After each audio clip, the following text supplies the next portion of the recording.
Professor Wu can try to share his screen and see if everything works nicely.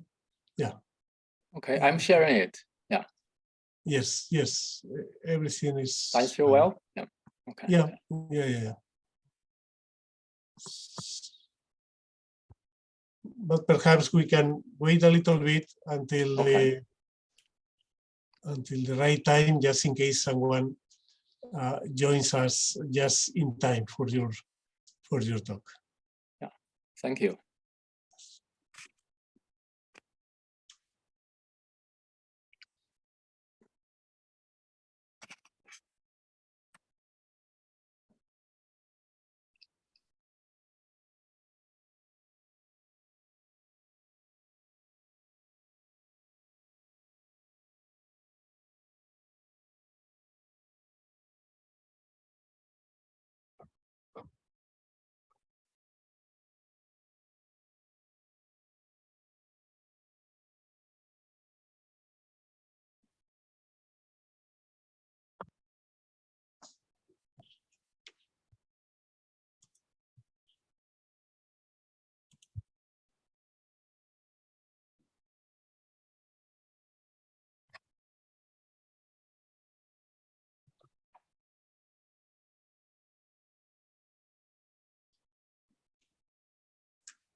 With the last talk of this non-associative day, and the last talk will be by Professor Li Guo. Well, and you can read the title from the slide. So, Professor Guo, whenever you like. Professor Guo, you have to turn on your microphone. So I have, yeah, all right, it's unmuted. Thank you. Yeah. So I would like to thank the organizers for the invitation and for Alberto for the introduction. I will talk about basically some categorical structures for related to Lie bialgebras. So this is a journal work with Chengming and Yunhe Sheng.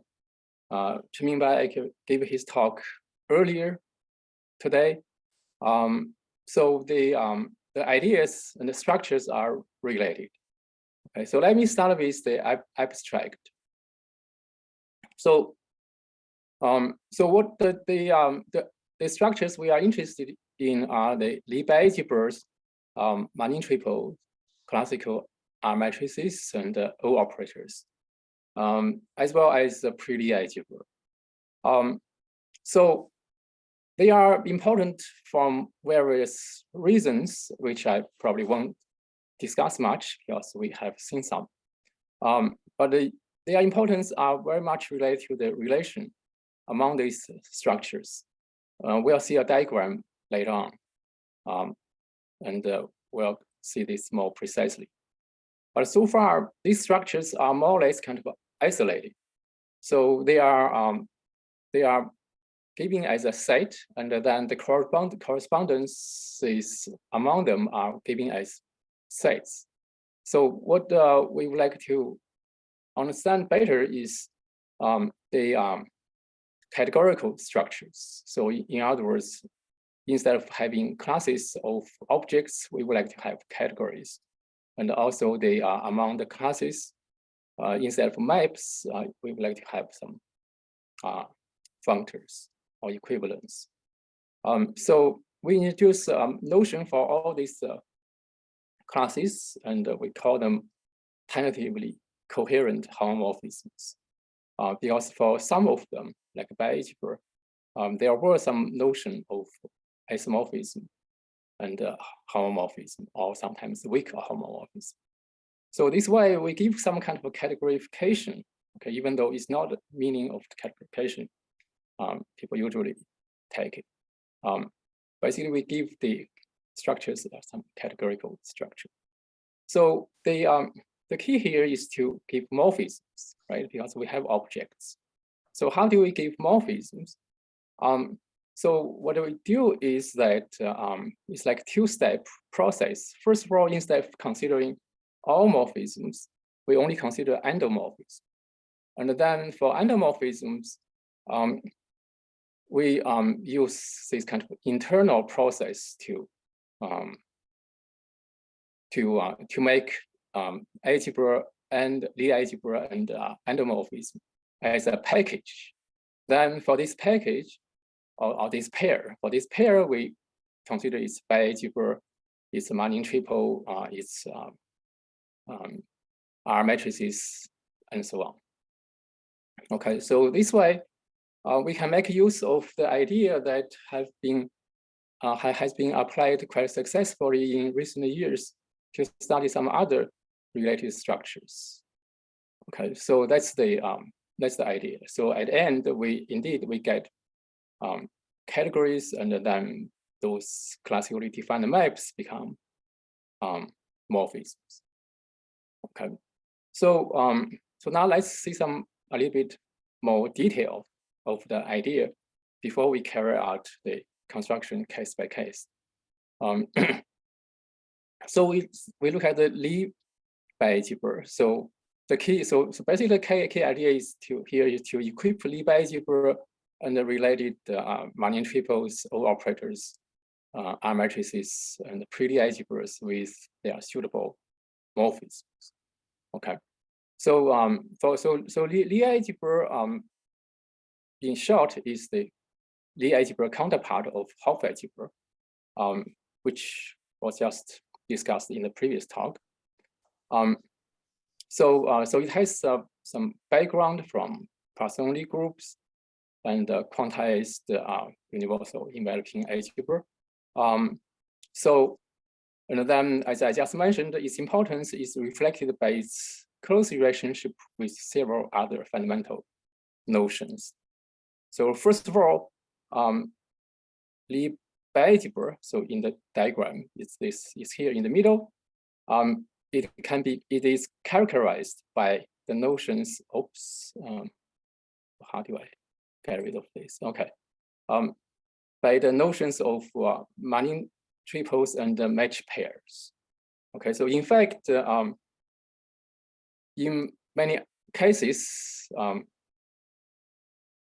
beyond the Lie bialgebra. Okay, so for example, infinitesimal associative algebra, and then recently like a differential Lie bialgebra or root of x Lie bialgebra. So the notion itself was derived from the corresponding notions of match pair and the Manin triples, because they are kind of easier to define from a representation theoretical point of view.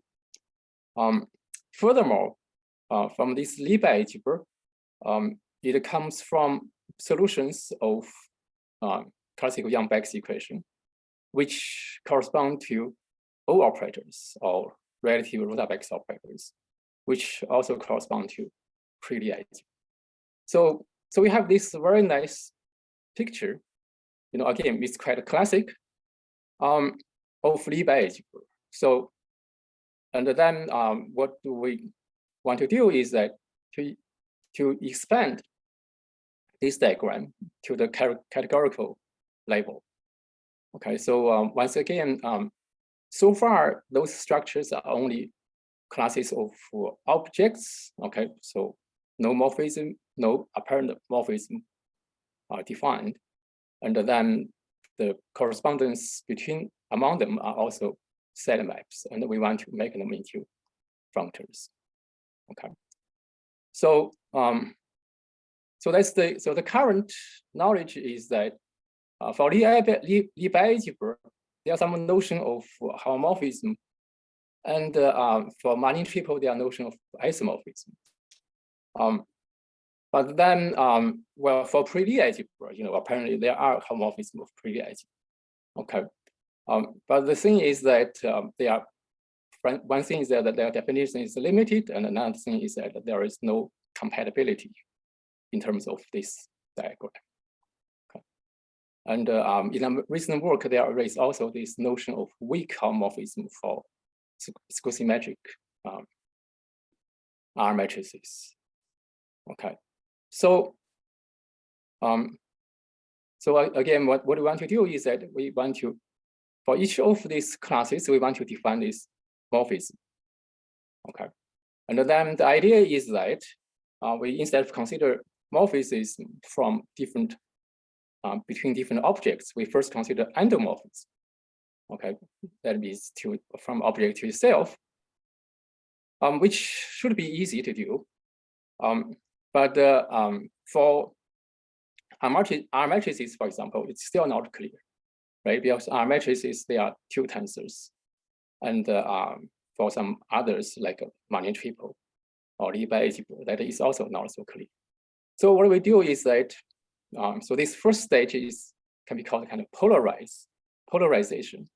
The second stage can be called internalization. In other words, instead of looking at this, looking for this endomorphism, we look at an object with a self map, and then we look at the bialgebra of this pair. Okay, so in other words, so again, instead of looking for a bialgebra endomorphism from bialgebra to itself, we look for a bialgebra structure for kind of Lie algebra with endomorphism. Okay, which can be fine. Okay, so to look at it in a little bit more detail, so at the end, what we want is to have Lie bialgebra with endomorphism. Okay, so but it's not so easy to see what it should be. Okay, right. So at the end, we want this arrow from Lie bialgebra to Lie bialgebra with endomorphism. So what we do instead is we start with Lie algebra and then immediately equip it with endomorphism, and then get a notion of endo-Lie algebra. So this is no problem because endomorphism Lie algebra is clearly defined. Then we try to give a bialgebra structure of this pair, Lie algebra with endomorphism. Okay, so once we have that bialgebra of this endo-Lie algebra, okay, so then that will give us a notion of endomorphism of Lie bialgebra. Okay, so then once we have this endomorphism of Lie bialgebra, then we can kind of break it up, okay, polarization, and then can get a notion of homomorphism between two Lie bialgebras. Okay, the same strategy applies to everything in this picture, from Manin triple to r-matrices to O operators. Okay, so then we show that they are all compatible, and we have this big picture. So that's kind of end the goal.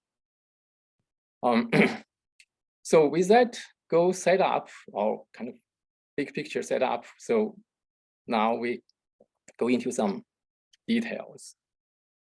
Okay, so the basic notion, well, before I continue with the details, let me emphasize again that this approach, so this is like as like an application of the idea that has been applied in recent years to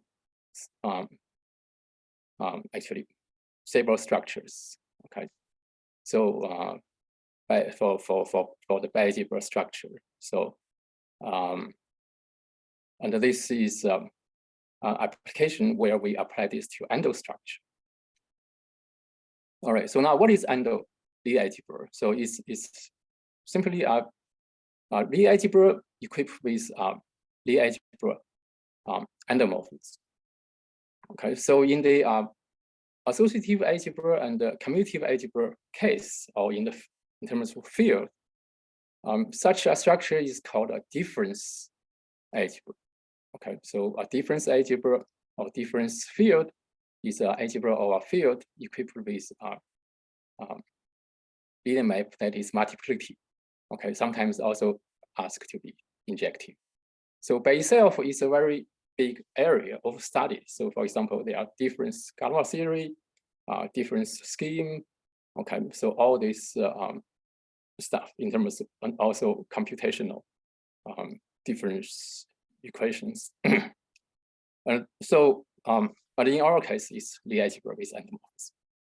And then we can define a representation of Lie algebra, which is the corresponding Lie algebra with a Lie algebra representation. And then the representation also has extra endomorphism, which means a linear map such that the endomorphism of Lie algebra and endomorphism of the representation are compatible, calculated by this equation. And then the adjoint representation of Lie algebra naturally gives rise to representation of the endo Lie algebra. Okay, so which we also call adjoint representation. So the reason we want to introduce this is that in the classical case of Lie algebra or Lie bialgebra, the Manin triple and the matched pair, they are defined by representation. So here, in short, we lift this classical structure to the one with enriched by this various endomorphisms. Okay. All right. So then, as in the classical case, if we have endo Lie algebra and a representation of the Lie algebra, then this kind of semi-direct product is endo Lie algebra if only if this Lie algebra representation corresponding with this alpha and the rho is a representation of endo Lie algebra. Okay, so for that reason, we also call it as to be a semi-product of the endo Lie algebra with its representation. Furthermore, if we have two endo Lie algebras, okay, sorry, I have two algebras, then one can define so-called a matched pair of Lie algebra. Right? This is again is very classic notion, and then if we have pair of Lie algebra together with for each one of them endomorphism, then we can define matched pair of endo Lie algebra. Okay, so it's simply matched pair of Lie algebra such that this triple, okay, or this this triple is also endo Lie algebra. So it's characterized by this property. And then we next consider Manin triple. Okay, so which again is a classical characterization of Lie bialgebra. So now we consider it for endo Lie algebra. Okay, so let's recall the notion of Manin triple of Lie algebra. and then we put in the endo structure. Okay, so Manin triple is depend on this notion of invariant bilinear form. Okay, so which is just bilinear form that is invariant in this sense. By the way, so in all the considerations we have here, we consider finite dimensional representation of finite dimensional Lie algebras. So mostly because the kind of Manin triple construction are make sense. Okay, it's only if we have finite dimensional. So we need some kind of self-due in this case. However, the notion, okay, including these all different kind of morphisms, or bialgebra of endo Lie algebras, these notions are themselves independent of the finite dimension. Okay, so basically we use finite dimensional Lie algebra and representation space as kind of testing, as a testing field to derive these different notions. Okay, so then Manin triple of Lie algebra then is triple of Lie algebras. Okay, consisting of Lie algebra and the Lie algebra structure on its linear dual, and the Lie algebra structure on the direct sum of two, which contains both of the previous two linear algebra as subalgebra, and then with the linear form, bilinear form defined by this formula, it is a quadratic linear algebra or Lie algebra.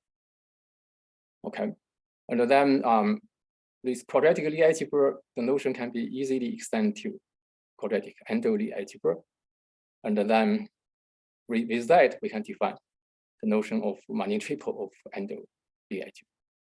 Okay, so it's a triple of endo Lie algebras that contains the endo Lie algebra from the Lie algebra and its dual, and also it's a quadratic in the sense we just defined. Okay, so once we have these two notions, I don't give the details here. One can use that to derive a notion of endo Lie bialgebra. Okay, so more or less follow the classical approach of getting or characterizing Lie bialgebra by Manin triple or matched pair of Lie algebras. Okay, so then here is kind of our first main definition. So so it's built on Lie algebra, Lie coalgebra. Okay, the definition I recall here. So you do the notion of Lie algebra, you can get Lie coalgebra, then Lie bialgebra is a Lie algebra with a Lie coalgebra that satisfy this extra compatibility condition. Okay, so it's like a derivation. And then we define endo Lie bialgebra to be structure that has a Lie algebra, has a coproduct, and has the phi and the psi. Okay, has two maps. Okay, so you can think that one of them is for endo Lie algebra, one is for endo Lie coalgebra. Okay, so then important part is of course how they compatible with each other.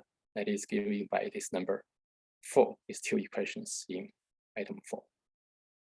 Okay, so this notion is different from the existing notion of Lie bialgebra. Okay, so then you know, with the details hidden in the background, so we have this equivalence of the three notions. Okay, one is matched pair of endo Lie algebra, and Manin triple of endo Lie algebra, and endo Lie bialgebra. Okay, so with this, we in this big diagram we had earlier, so we take care of this of these three classes here.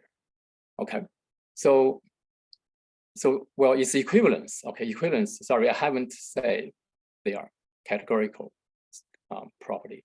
Okay, but that comes quite naturally once we have the correct definition. Okay, so that is here. All right. So they oh no. Okay, so it's is here. Okay, so now we give the category structure of the bialgebra. All right, so basically we use these two identities. Okay, so now instead of thinking them as well, they are maps of Lie algebra and Lie bialgebra, but now we think them as giving a morphism of Lie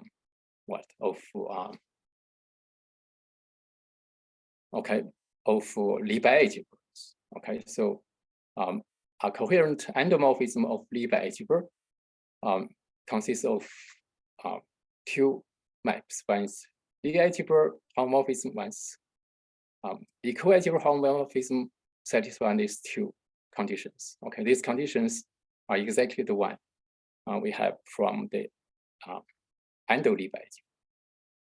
Okay, so this is the process of internalize and externalize.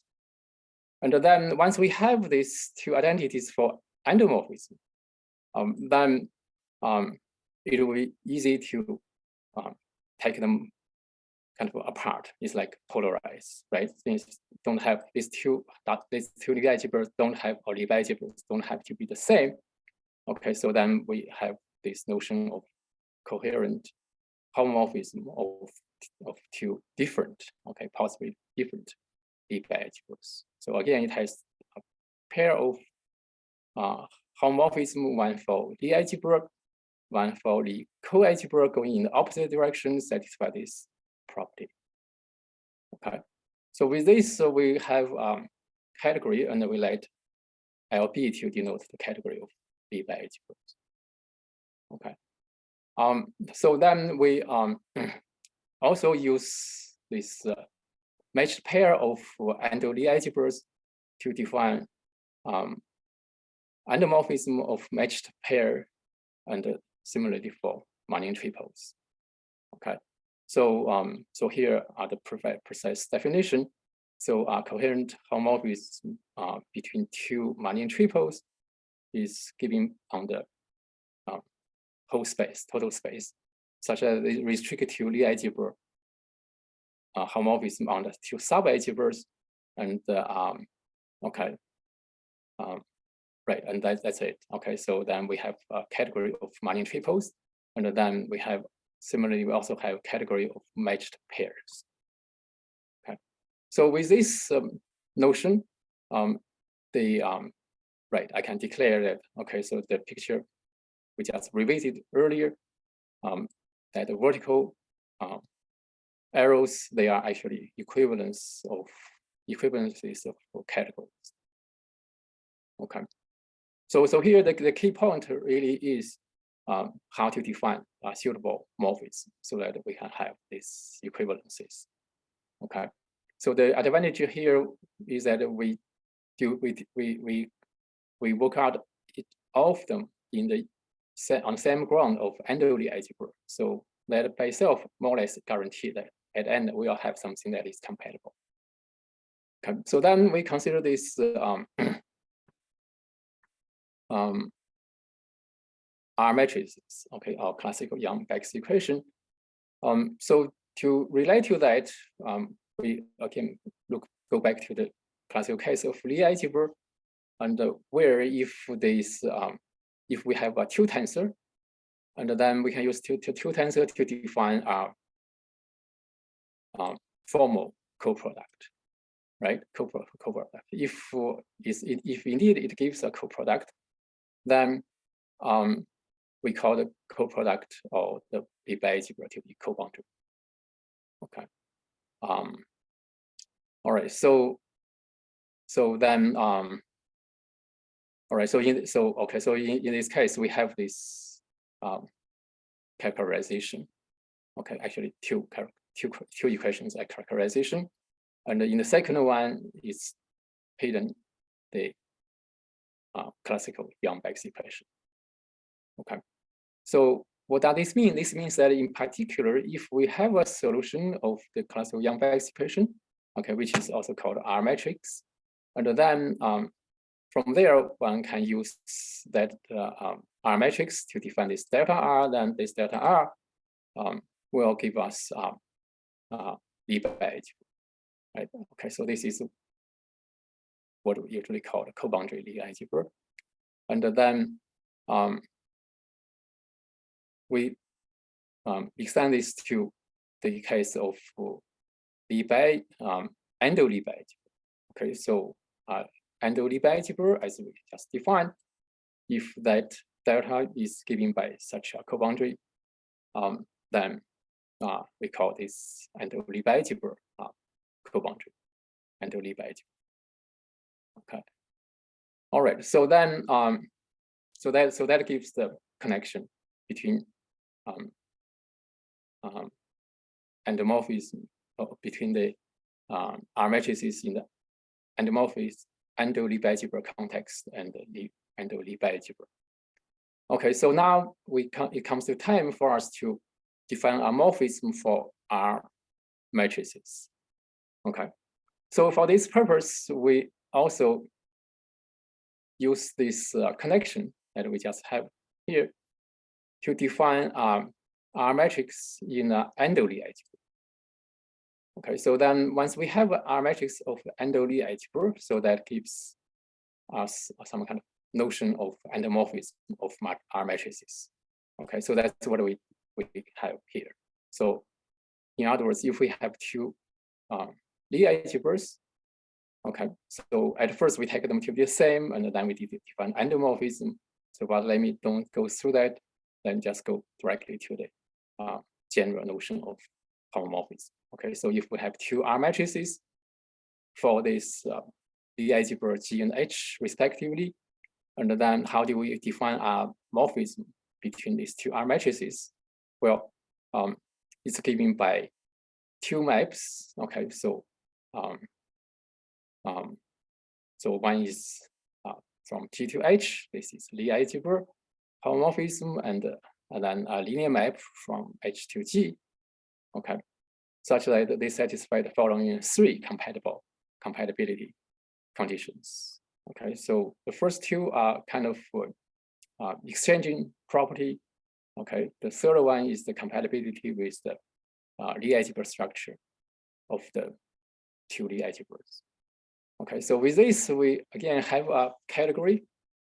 Even though for this category, the morphism is kind of not we usually would imagine for algebraic structure. Okay, so we let the CR to denote the category of classical R matrices. All right, so then we know that classical R matrices gives Lie algebras.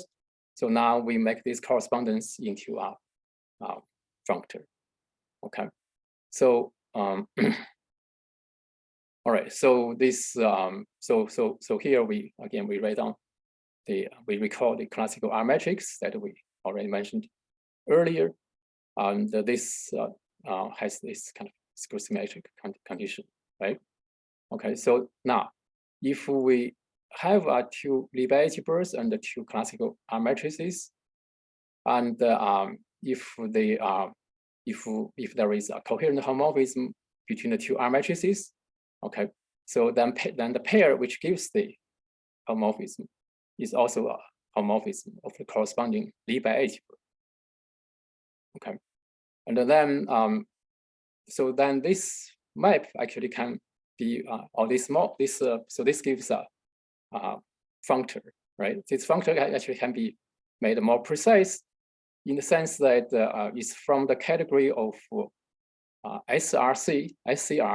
Okay, S stands for skew symmetric. So of R matrices satisfy equation 8.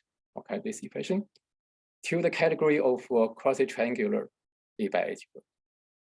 Okay, so so this gives such a functor. All right, so this this way we in the early picture we get to this far, right? Okay, so what we do next is to go to the category of O operators and then relate that to the category of pre-Lie algebras. Okay, and so let me mention here that for pre-Lie algebra is kind of traditional defined algebraic structure is given by multiplications only. So the morphism there is naturally defined. So one kind of testing for whether the definition of morphism we have defined so far are good or not is whether they are compatible with the well-defined morphism on prelim. Okay, and we'll see that in the next. Okay, so all right, so then we look at these O operators. Okay, to recall the notion, O operator start with the work of Kupperschmidt, right? To extend the work of Semyonoff-Tienshansky on the operator form of classical Yang-Bax equation, right? So in the work of Semyonoff-Tienshansky, so the what he called operator form, which turned out to be a Rota-Bax operator of value 0 on Lie algebra that only works for skew symmetric r-matrices. Okay, to make it work further, the notion of O operator is introduced. Okay, so which is really a more general notion than the r-matrix. Okay, for the solution of classical Yang-Bax equation. Okay, so it's given by Lie algebra together with a representation. And then if we have a linear map from the representation to the Lie algebra, satisfy the following identity, then it is called an O operator. And later on, it's also called generalized O operator, and nowadays it's used quite often as a relative Rota-Bax operator. Okay, so the reason is that if V equals G and with the edge on the representation, then O operator is just a Rota-Bax operator on the Lie algebra. Okay. All right. So then we extend this to the endo context. Okay. So if we have endo Lie algebra, and also we have a representation of endo Lie algebra, then a linear map is called an O operator of the endo Lie algebra with kind of coefficient of with image in the representation or relative to the representation. If it is operator to start with, and then has satisfied this kind of a commutativity property. Okay. So then with the kind of approach we are taking for this O operator, one can imagine that there is a morphism. Okay, so in this case, actually, it's a bit easier because we are looking at a pair of linear maps, and then compatibility is easier to imagine. Okay, so then coherent morphism of the two O operators consists of Lie algebra homomorphism from between the two target space and the linear map between the source space. Okay, such that they are compatible in the following way. Okay, so the second one is just a commutativity. The first one is that the two representations are compatible. All right, so then that also gives us a categorical structure of O operators, which we denote by OP. Okay, so then in the classical case, there are maps from R matrices to O operators, and then from O operators to R matrices. So here, what we do is that we extend this to the endo Lie algebras, then we get functor from the category of R matrices to the category of O operators. All right, so again, let's recall some classical notion. So how this correspondence is given before we extend it to a category, before we lift it to a categorical level. All right. So since again we consider finite dimensional vector spaces, so we have such linear isomorphism, and then on this linear isomorphism, two tensor is naturally identified with linear map from the due of the space to itself, okay, which we denoted by R sharp. Okay, so explicitly is given by this formula. So maybe I'll use this. Okay, so it's given by this formula. And then skew symmetry can be described in this way as well by this relation. All right. So now if we have two skew symmetric classical R matrices in the two linear algebras, then we consider the algebra homomorphism phi and linear map psi go in the opposite way, and then the pair is a coherent homomorphism of the two R matrices, if only if this pair, okay, by dualizing the second linear map, the homomorphism between the two corresponding O operators. Okay, so we have this compatibility, and then this gives us actually equivalence of categories. One category is the category of skew symmetric R matrices. Another category is the O operators with the representation given by the co-joint representation of the algebras. Okay, and then this map actually goes the other way. So from the following construction.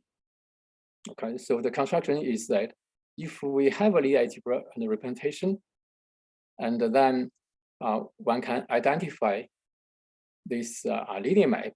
Okay, so this is where O operator, how O operator is defined.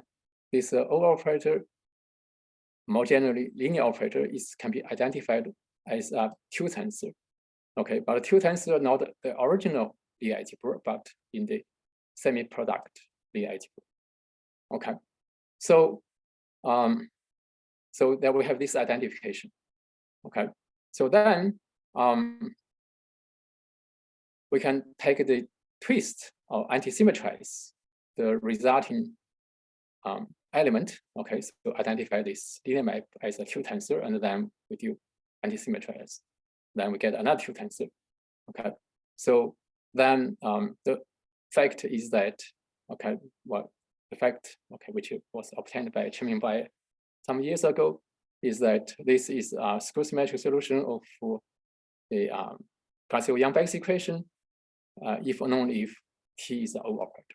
Okay, so this allows us to go backwards, okay, from O operator to the solution of R matrices.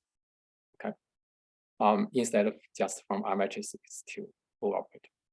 Okay, so now this can be again lifted to the categorical case. So so then now this time, if we have two O operators defined on the kind of a pair of Lie algebras and a pair of representations, then the assignment as follows. Okay, so sending T to RT, this is known. Okay, and then send this pair, which gives a morphism of the O operator, to this pair, which gives a morphism of R matrices. Okay, so this again gives a functor of the two categories. Okay, from the category of O operators to the category of skew symmetric classical R matrices.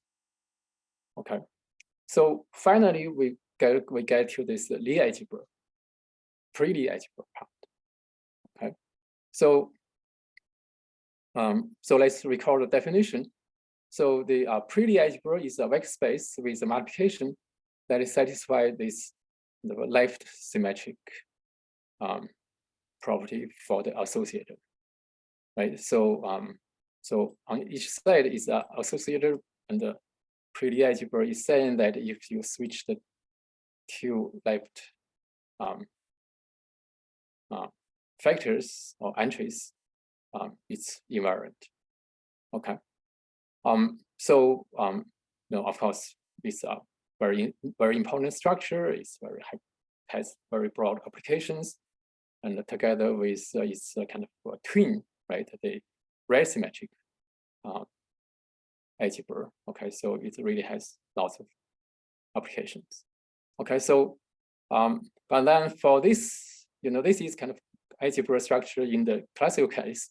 It just have multiplication. So as long as a map between two pre-Lie algebra that preserves the multiplication, okay, so we usually call this morphism, right? So this is easily defined.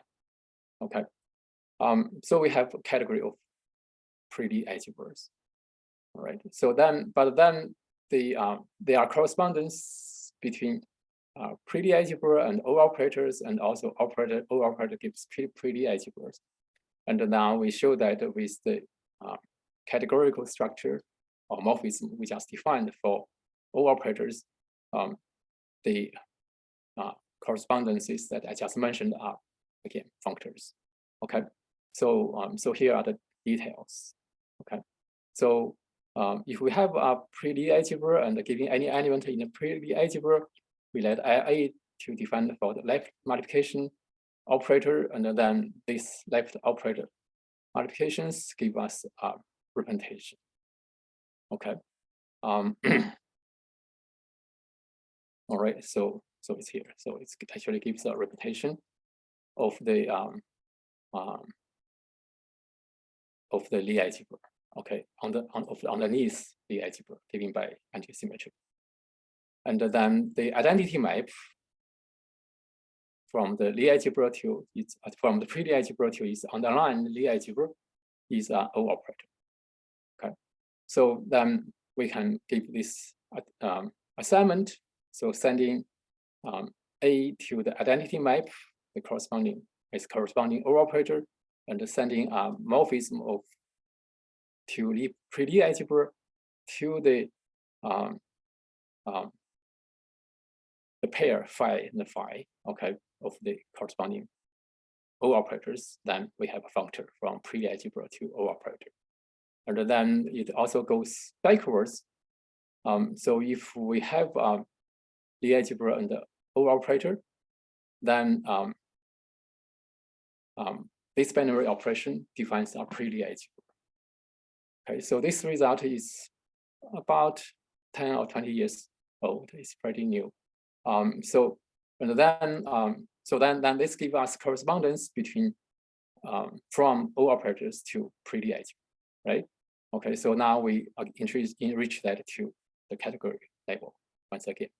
Okay, so if we have two Lie algebras with two representations and then which give us a pair of two O operators. Okay, so then if we have morphism between the two operators, then we can use this two morphism to define morphism of pretty algebra. Okay, so actually we use alpha to be a pretty algebra. Okay, so then this correspondence, okay, on the level of objects and the category and the morphism again gives us a functor from the category of O operators to the category of pretty algebras. Okay, so in the previous slide we have a functor from pretty to O operator. Now we have from O operator to pretty, and one can actually show that these two pair of operators they form adjoint pair. Okay, so G is the right adjoint of the functor F. Okay, so by now we have accomplished this kind of characterization, okay, in the primitive sense of the related structures. Okay, so we started with this classical relation among these different classes of objects. Okay, with Lie algebra as the centerpiece. Now we extend all of them to categories and functors among the categories. Okay, so this is kind of a summary. Okay, so the results are mainly from this paper, which has just been published, but it make use some results in the previous paper. So, for example, the weak r-matrices. Okay, so of course, so there are classical results or literature on Lie algebra, homomorphism, Lie algebra. So, which I have not listed here. Okay, so with that, I thank you very much for your time. Okay, especially it's a long day. I thank you for staying. Thank you very much for this very clear talk. Okay. Thank you. Yeah. Okay, are there any questions?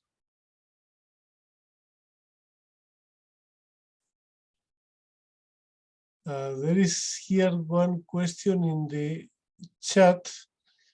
It says, A little bit about please discuss a little about the quantum Yang-Baxter equation from the previous talk and the classical Yang-Baxter equation.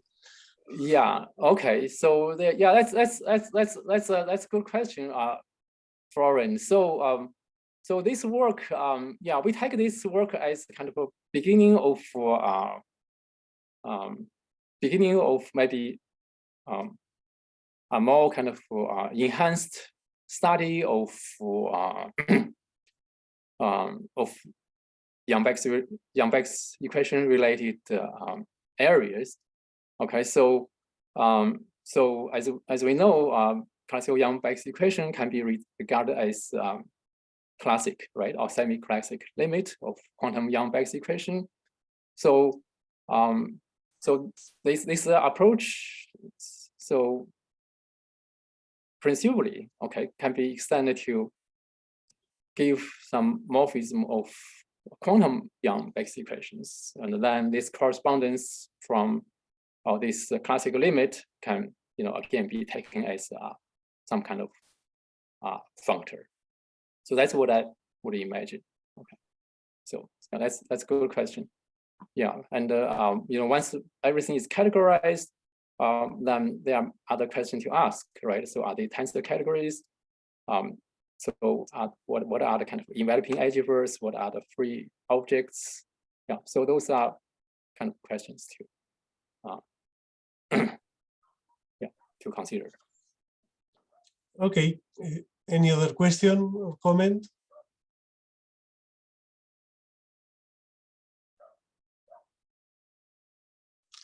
Okay, if not, let's thank the speaker again. Okay, yeah, thank you all, and yeah, and thanks again for the organizers and for the yeah. Yes. And I don't know if the organizers want to say a few words just to close the non-associative day. I don't know if Ivan or Jubir. Alberto, hi.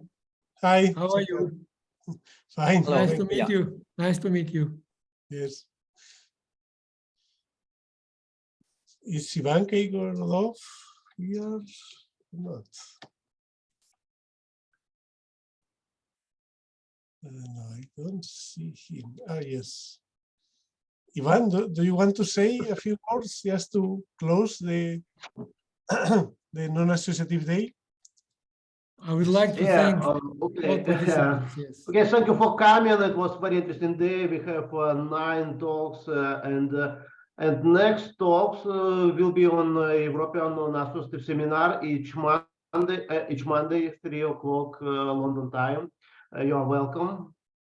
The first talk will be given by Alberto, 9 of January.